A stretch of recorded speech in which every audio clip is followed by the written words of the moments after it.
आणि इकडे 3 वर्ष झाली आमच्या साहेबांचा फक्त अभ्यासच चालू आहे। यूपी मध्ये 2008, 2012, 2017 सलग 3 वेळा कर्जमाफी देण्यात आली।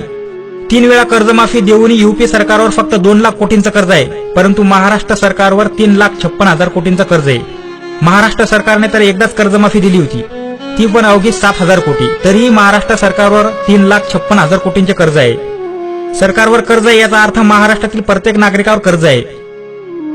महाराष्ट्रात फक्त शेतकरी कर्जबाजारी नाही, येथे प्रत्येक नागरिकाच्या डोक्यावर 33,000 रुपयाचे कर्ज आहे। महाराष्ट्रात जन्माला येणारं बाळ सुद्धा डोक्यावर कर्ज घेऊन जन्माला येत आहे। इकडे काय दुनियादारी चालू आहे त्याची त्याला तीळ मात्रही खबर नाही, तरीही त्या बाळाच्या डोक्यावर 33,000 रुपयाचं कर्ज आहे। जर एखाद्या कुटुंबात 5 सदस्य असतील तर 5 गुणिले 33,000 बरोबर 1,65,000, म्हणजे त्या कुटुंबाच्या डोक्यावर 1.5 लाख रुपयांचं कर्ज आहे। त्यातील 1.5 रुपयाही त्याच्या वाट्याला आला नाही, तरीही ते त्या कर्जाचे भागीदार आहेत। महाराष्ट्रातील तरुण पिढी काय झोपा काढत आहे का? IPL, व्हॉट्सअप, फेसबुक यांच्या पलीकडे काही सुचत नाही का? राज्यकर्ते आज महाराष्ट्राला कुठे घेऊन जात आहेत याची खबरबाज आहे कुणाला? विकासाच्या नावाखाली वर्ल्ड बँकेकडून कर्ज घेतले जाते। कुणाचा विकास केला जातो? ग्रामपंचायतमध्ये बसलेल्या सदस्यापासून ते मंत्रालयात बसलेल्या मंत्र्यांचा विकास केला जातो।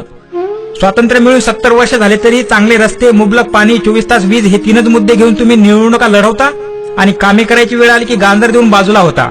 तुम्ही फक्त राजकारणच करू शकता, तुमच्याकडून समाजकारणाची अपेक्षा नाहीच। तरुणांनो जागे व्हा, हे राज्यकर्ते विकासाच्या नावाखाली कर्ज काढून काढून एक दिवस महाराष्ट्र विकून टाकतील। 3,56,000 कोटींचं कर्ज म्हणजे काय जोक आहे का? विविध प्रकारचे टॅक्स आणि महसूल गोळा होऊन सुद्धा एवढा मोठा कर्जाचा डोंगर उभा राहतो तरी कसा? तरुणांनो, खासदार, आमदार आणि मंत्री यांचा इतिहास बघा आणि वर्तमान बघा, मग तुम्हाला कळेल 3,56,000 कोटी कर्जाचं पाणी कुठं मुरतंय ते। 30-35 हजारासाठी आमचा शेतकरी आत्महत्या करतो आणि इकडे 3,56,000 कोटींचं कर्ज असून सुद्धा एकही खासदार, आमदार, मंत्री, संत्री आत्महत्या करीत नाही। यांना कोणालाच विषयाची गंभीरता नाही। अहो, इथं शेतकऱ्यांची मुलं मुली आत्महत्या करीत आहेत। लातूरमध्ये घडलेली घटना आठवल्यावर अंगावर काटा उभा राहतो। तुमच्या नाकर्तेपणामुळे शेतकऱ्यांची मुलं मुली आत्महत्या करीत आहेत। किती दुर्दैव म्हणावे लागेल आम्हाला महाराष्ट्रात जन्मल्याचं। आपल्या तरुण मुलीचा मृतदेह बघून त्या शेतकरी आईवडिलांचा आकांत गगनात मावेनासा झाला होता। त्या माय माऊलींचा आक्रोश बघून अख्ख्या गावाचं हृदय पिळवटून निघालं होतं। तिथे जमलेल्या प्रत्येक आई बहिणींचे डोळे भरून येत होते आणि आपसुकच दाटलेल्या हुंदक्यांना वाट मोकळी होऊन अख्खा गाव शोकाकुल सागरात न्हाऊन निघाला होता आणि आमचा राज्यकर्ता इकडे एसी रूम मध्ये झोपा काढत होता।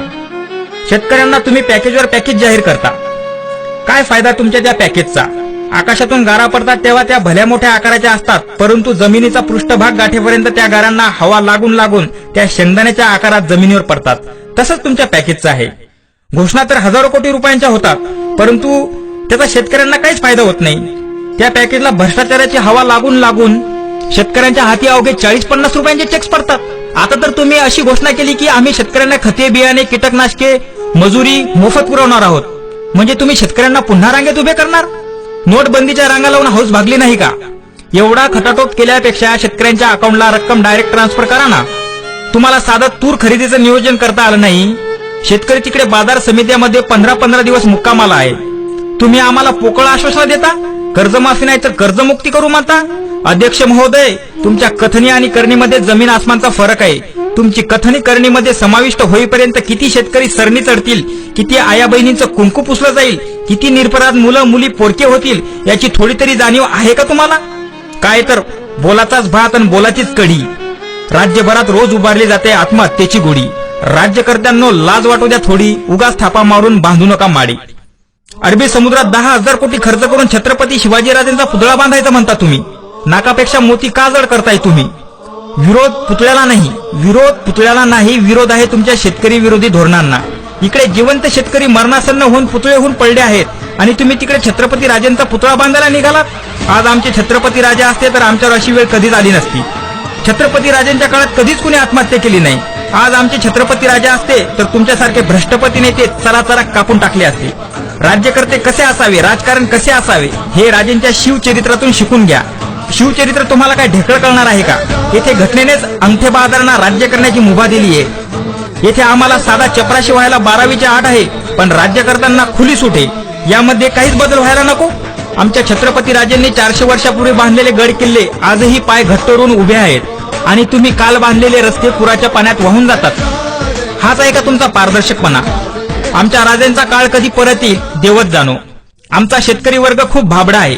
त्याला वाटतंय देव कोपलाय म्हणून दुष्काळ पडतोय. देव कोपलाय म्हणून नाही तर राज्यकर्ता झोपलाय म्हणून दुष्काळ पडतोय. देवाने ज्यांच्यावर कामे करण्याची जबाबदारी सोपवलेली आहे तेच नेते कामे करीत नाहीत, म्हणून आपले गाऱ्हाणे घेऊन शेतकरी पंढरीची वारी करतोय. त्याला वाटतंय विठू माऊलीला साकडं घातल्यावर तो सर्व काही ठीक करेल. हे प्रश्न सोडवण्यासाठी तुमचा विठू माऊली पंढरीत नाहीये, तुमचा विठू माऊली तिकडे मंत्रालयात बसलाय सूटबूट घालून. यावर्षी आषाढी एकादशीला पंढरीला न जाता लाखोंच्या संख्येने मंत्रालयात जा, तिथे जाऊन टाळ मृदंग वाजवा. सुटाबुटात झोपलेल्या विठू माऊलींना उठवा. पांडुरंग पांडुरंग म्हणत त्यांच्यावरील भ्रष्टाचाराचा गडदरंग धुवून काढा आणि कर्जमाफी द्यायला त्यांना भाग पाडा. राज्यभरात रोज आत्महत्या होत असताना इकडे संघर्ष यात्रेचा इव्हेंट चालू आहे. अरे तुम्ही संघर्ष यात्रा काढताय कुठे? आग मुंबईला लागली आणि पाणी घेऊन चालले दिल्लीला. तुम्ही सत्तेत होते तेव्हा कसे हे तुमच्यावर धावून आले होते आणि कर्जमाफी करून घेतली होती, तसे तुम्हीही त्यांच्यावर धावून जा ना. घाबरताय कुणाला? 15 दिवस अन्नत्याग करा, त्यांच्या दारात तळ ठोकून बसा. फक्त तोंडाने फुकल्यावर आग नाही विझत.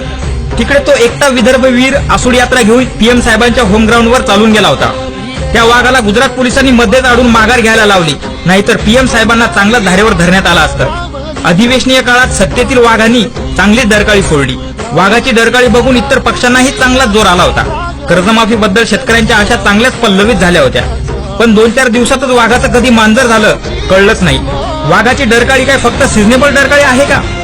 निवडणुका लागल्यावरच नको नको ते स्टेटमेंट द्यायचे, हे करू देणार नाही, ते करू देणार नाही. कर्जमाफी झाली नाही तर हा प्रकल्प बंद पाडू, तो प्रकल्प बंद पाडू. वाघ 2-4 दिवस चांगल्या डरकाळ्या फोडतो. कर्जमाफीसाठी वाघ रस्त्यावर का उतरत नाही?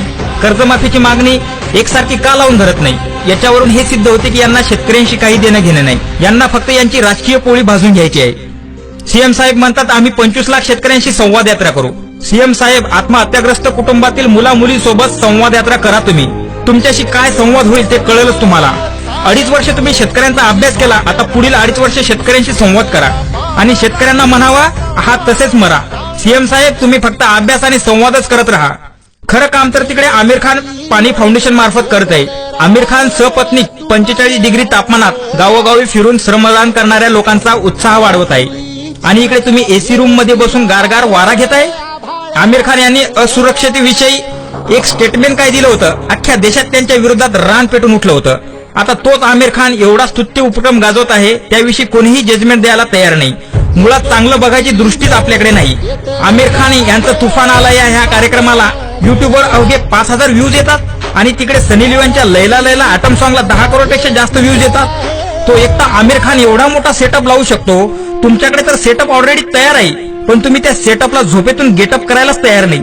सर्व यंत्रणा फक्त मेकअप करून खुर्च्यावर बसली आहे. कोणत्या सरकारी कामाला गती नाही. सगळ्या अधिकाऱ्यांची मती गेली आहे. फाईलवर वजन ठेवल्याशिवाय फाईल पुढे सरकत नाही. इथून पुढे लोक तुमच्या मुंडक्यावर वजन ठेवून फाईल पुढे सरकवतील. सीएम साहेब, तुम्ही म्हणता अभ्यास चालू आहे. अहो, अभ्यास तर झालेला आहे. एकूण थकबाकी कर्जापैकी 80% कर्ज पश्चिम महाराष्ट्रात आहे.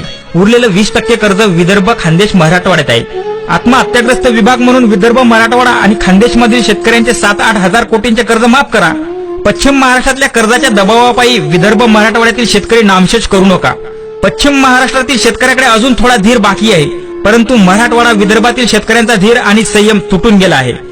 सरसकट कर्जमाफी झाली तर फारच चांगलं, पण तुमचं बजेट कोसळते म्हणून मी हा उपाय सुचवला आहे. व्हेंटिलेटरवर गेलेल्या शेतकऱ्यांना नॉर्मल स्थितीचं अन्न तुमच्या हाती आहे. नाहीतर उगाच विरोधी राजकारण करतील म्हणून मला ना तुला घाल कुत्र्याला अशी आडमुठी भूमिका घेऊन विदर्भ, मराठवाड्यांची कर्जमाफी टाळू नका. तुम्ही जर विदर्भ, मराठवाड्याची कर्जमाफी टाळली तर तुम्हाला नक्षलवादी बघायला छत्तीसगडमध्ये जाण्याची गरज पडणार नाही. विदर्भ, मराठवाड्यातच पावला पावलावर नक्षलवादी तयार होऊन पांढरे कपडेवाल्यांना ठार करतील. पुन्हा एकदा कळकळीची विनंती करतो, बघा जमते का कर्जमाफीचं, नाहीतर तयार राहा येणाऱ्या परिस्थितीला तोंड द्यायला. शेतकरी